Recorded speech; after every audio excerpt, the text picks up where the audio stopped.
ആദ്യം advocate K അനിൽകുമാറിലേക്ക്. Advocate K Anilkumar, civil സപ്ലൈകോയുടെ 50-ാം വാർഷികം ആഘോഷിക്കാൻ പോവുകയാണ് സംസ്ഥാന സർക്കാർ. സിവിൽ സപ്ലൈകോയുടെ അവശ്യ സാധനങ്ങളുടെ റാക്കുകളിൽ തിരഞ്ഞാൽ ഒരു സാധനവുമില്ല.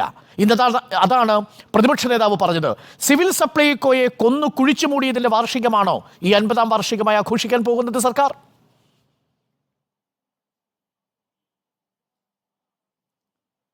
സിവിൽ സപ്ലൈസ് കോർപ്പറേഷൻ ഏറ്റവും ഫലപ്രദമായി പ്രവർത്തിച്ചതെല്ലാം ഇടതുപക്ഷ ജനാധിപത്യമാണ് ഗവൺമെൻറ് കാലത്താണ്. കേരളത്തിലെ മാവേലി സ്റ്റോറുകൾ ആരംഭിച്ചപ്പോൾ അതിന് ബദലായി വാമന സ്റ്റോറുകൾ ആരംഭിച്ച പാർട്ടിയുടെ പേരാണ് കോൺഗ്രസ്.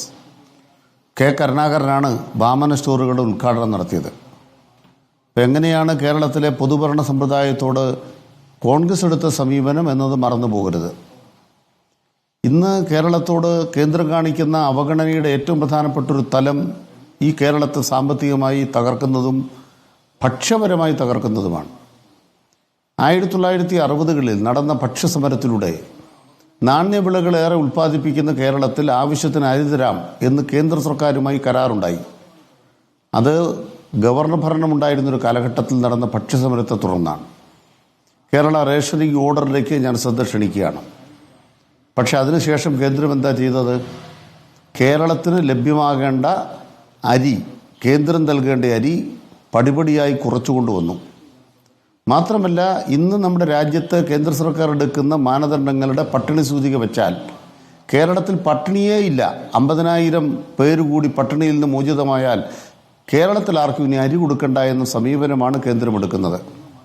ഇതിൻ്റെ ഭാഗമായി മുൻഗണനാക്രമത്തിൽ കൊടുക്കേണ്ട കുറച്ച് കാർഡുകൾ കിട്ടിച്ചാൽ ബാക്കി മുഴുവൻ കാര്യങ്ങൾക്കും കേരളം പണം മുടക്കിക്കൊണ്ടിരിക്കുകയാണ്. സപ്ലൈകോയെ കൊന്നു കുഴിച്ചുമൂടിയെന്ന് ചോദിക്കുമ്പോൾ കേരളത്തിലെ റേഷൻ കടകളിൽ അരി വിതരണം ചെയ്യുന്നതിന് വേണ്ടി വിവിധയിനം കാർഡുകൾക്ക് സംസ്ഥാന സർക്കാർ എത്ര കോടി രൂപ അധികമായി ഈ മോദി സർക്കാരിൻ്റെ പ്രവർത്തന ഫലമായി ചെലവഴിക്കേണ്ടി വന്നു എന്ന കാര്യം നാം മറന്നു പോകരുത്. രണ്ടാമത്തെ പ്രധാനപ്പെട്ട കാര്യം, തെരഞ്ഞെടുപ്പിന് മുന്നേ തൃശ്ശൂരിൽ നമുക്കതിനകത്ത് സംശയങ്ങൾ ചോദിച്ചു പോകാം. അതുകൊണ്ടാണ് വ്യക്തത വരുത്താൻ വേണ്ടിയാണ്. ഇപ്പോൾ ബീമാരു സ്റ്റേറ്റുകൾക്ക് ഭക്ഷ്യവിഹിതം കൊടുക്കുന്നത് പോലെയല്ലല്ലോ കേരളം അടക്കം കൊടുക്കേണ്ടത്.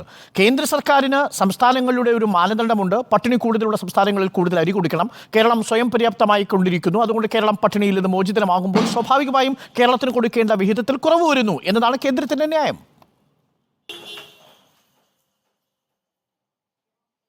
അവിടെ ഒരു പ്രശ്നം വന്നിട്ടുണ്ട്. എന്താണ് പ്രശ്നം? നമ്മുടെ കേരളം എന്ന് പറയുന്നത് നാണ്യവിളകൾ ഉൽപ്പാദിപ്പിക്കുന്നൊരു സംസ്ഥാനമാണ്. ഈ നാണ്യവിളകളുടെ കയറ്റുമതിയുടെ വരുമാനം കിട്ടുന്ന എവിടേക്കാണ്? നാണ്യവിളകളുമായി ബന്ധപ്പെട്ട് സംസ്ഥാന സർക്കാരിന് എന്താ വരുമാനം? അതുകൊണ്ട് തന്നെയാണ് നാണ്യവിളകൾ കൂടുതൽ ഉൽപ്പാദിപ്പിക്കുകയും നെൽകൃഷി കുറയുകയും ചെയ്ത കേരളത്തിൽ നാണ്യവിളകളുടെ സംരക്ഷണത്തിന്, തോട്ടങ്ങളുടെ സംരക്ഷണത്തിന് അതിൻ്റെ ആനുകൂല്യമെടുക്കുന്ന ഇന്ത്യ സർക്കാർ കേരളത്തെ സഹായിക്കണം എന്ന ഒരു പരസ്പര തീരുമാനമുണ്ടല്ലോ. നമുക്ക് ആന്ധ്രയിൽ പോയി അരി വാങ്ങിക്കാൻ വെച്ചാൽ അരിയുടെ വില എത്രയാണ്?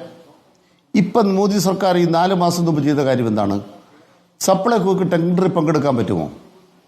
കേന്ദ്ര സർക്കാർ ടെൻഡർ വിളിക്കുന്നു. SI ഗോഡൗണിലെ അരി അവർ വിൽക്കാൻ വേണ്ടി ടെൻഡർ വിളിക്കുന്നു. ടെൻഡർ വിളിക്കുമ്പോൾ ഇന്നലെ വരെ സപ്ലൈകോയ്ക്ക് പങ്കെടുക്കാമായിരുന്നു. ഇപ്പം സപ്ലൈകോയ്ക്ക് പങ്കെടുക്കാൻ പറ്റത്തില്ല. സപ്ലൈകോയ്ക്ക് അരി കിട്ടത്തില്ല. പിന്നെ അരി എന്ത് ചെയ്യണം? ഉയർന്ന വില കൊടുത്ത് വാങ്ങിച്ചിട്ട് വില കുറച്ച് കേരളം വിൽക്കണം. അതാണ് കെ റൈസ് വിറ്റുകൊണ്ടിരിക്കുന്നത്. ഭാരത് റൈസ് കിട്ടുമെന്ന് പറഞ്ഞ് സുരേഷ് ഗോപി ജയിച്ചു കഴിഞ്ഞ് ഭാരത് റൈസ് എന്ന് പറയുന്നത് കിട്ടാക്കനിയായി തീർന്നു. അപ്പോൾ സപ്ലൈകോയെ ആര് തകർക്കുമെന്ന് ചോദിച്ചാൽ സപ്ലൈകോയെ മാത്രമല്ല, ഇങ്ങനെ പൊതുവിതരണ ശൃംഖലയെല്ലാം തകർക്കുക എന്നൊരു നയമാണ് ഇന്ത്യ രാജ്യത്ത് കേന്ദ്ര സർക്കാർ നടപ്പാക്കുന്നത്. ശരി, ഞാൻ അതിലേക്ക് വരാം. ജയസൂര്യൻ, ഞാൻ അങ്ങയിലേക്ക് കൂടി വരാം. പക്ഷേ അഡ്വക്കേറ്റ് കെ അനിൽകുമാർ, ഇന്നിപ്പോൾ പ്രതിപക്ഷം ഉന്നയിച്ച പ്രധാനപ്പെട്ട ചോദ്യങ്ങളിലൊന്ന് സിവിൽ സപ്ലൈകോയുടെ വിഷയത്തോടൊപ്പം തന്നെ ഈ വിലവർദ്ധനവിൻ്റെ കാര്യമാണ്. ഇപ്പോൾ നാളെ ഒരു ഗഡു നിങ്ങൾ പെൻഷൻ കൊടുക്കാൻ പോകുന്നു.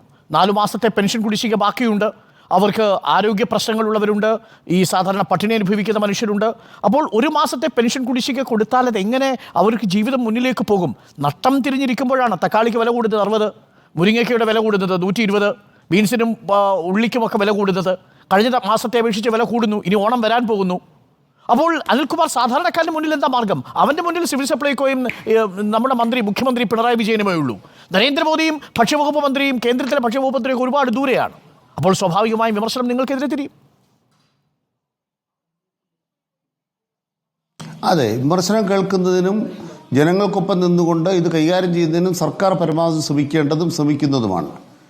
ബഹുമാനപ്പെട്ട അരുൺ മനസ്സിലാക്കേണ്ടത്, പിണറായി സർക്കാർ അധികാരമേറ്റിട്ട് ഇപ്പോൾ 98 മാസമായി. 1-2 പിണറായി സർക്കാർ, 12 96 2 98. ഈ സർക്കാർ 110ാമത്തെ ഗഡുവിൻ്റെ പെൻഷനാണ് വിതരണം ചെയ്യുന്നത്. 110ാമത്തെ ഗഡുവാണ്. 98 മാസം പ്രായമുള്ളൊരു സർക്കാർ 110 ഗഡു എന്തുകൊണ്ട് പെൻഷൻ കൊടുക്കേണ്ടി വന്നു? അപ്പോൾ പെൻഷനെ വർദ്ധിതമായ രീതിയിൽ കുടിശ്ശികയാക്കിയത് മുൻ സർക്കാർ, ഒന്നാമത്തെ കാര്യം. ഈ സർക്കാരാവട്ടെ അന്നത്തെ 600 എന്നുള്ളത് 1600 ആക്കിയിട്ടാണ് ഈ ബാധ്യത മുഴുവൻ പേറിക്കൊണ്ടിരിക്കുന്നത്. അത് ബാധ്യതയല്ല, ഇവിടുത്തെ സാധാരണക്കാരോടൊപ്പം നിൽക്കാൻ നിൽക്കുന്നതാണ്. ഇനി സപ്ലൈകോയുമായി ബന്ധപ്പെട്ട യഥാർത്ഥ ഇഷ്യൂ എന്താണ്? നമുക്കറിയാമല്ലോ, കേരളത്തിലെ പാടശേഖരങ്ങളിൽ നെല്ലെടുക്കണമെങ്കിൽ ഒരു വർഷം എത്ര കോടി രൂപ വേണ്ടി വരും? ഒരു 4000 കോടി രൂപ വേണ്ടി വരും. നമുക്ക് കണക്കാക്കാം.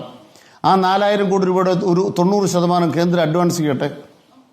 ആ പണം കൊണ്ട് കൃഷിക്കാർക്കെല്ലാം കൊടുത്തു കഴിഞ്ഞാൽ വളരെ വേഗം അതിന് കണക്കുമെല്ലാം കൊടുത്ത് നെല്ല് കുത്തി അരിയാക്കി വിറ്റിട്ട് കേന്ദ്രത്തിന് കണക്ക് കൊടുക്കും, ബാക്കി കാശ് തന്നാൽ മതി. കേന്ദ്രം ഇപ്പം എന്താ ചെയ്യുന്നത്?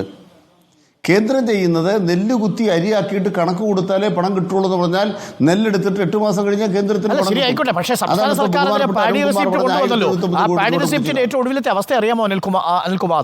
1490 കോടി രൂപയാണ് സപ്ലൈകോ ബാങ്കിലേക്ക് കൊടുക്കാനുള്ളത്. 1490 കോടി നെൽകർഷകർക്ക് അവിടെയാണ് അത് അങ്ങ് പറയാൻ അനുവദിക്കാത്തതുകൊണ്ടാണ്. കാരണം എന്താണെന്നറിയോ? ഈ ബാങ്കുകൾക്ക് 1079 ആക്കണ്ട, ഒരു 3000 കോടി രൂപയുടെ കടമെടുത്തേക്കാം. എല്ലാവർക്കും ഉടനെ നെല്ലിൻ്റെ വില കൊടുത്തേക്കാം. എന്താ 3000 കോടി രൂപയുടെ കടമെടുക്കാൻ സംസ്ഥാന സർക്കാരിന് പറ്റാത്തത്? ഒരു വർഷം 4000 കോടി രൂപ നെല്ലിന് വില വേണം. ശരി, കൃഷിക്കാർക്ക് രൊക്കം കൊടുക്കാൻ വേണ്ടി 4000 കടമെടുത്തേക്കാം, പലിശ കൊടുത്താൽ മതിയല്ലോ. സംസ്ഥാന സർക്കാർ തയ്യാറാണ്. പക്ഷെ കേന്ദ്രം എന്താ ചെയ്യുന്നത്?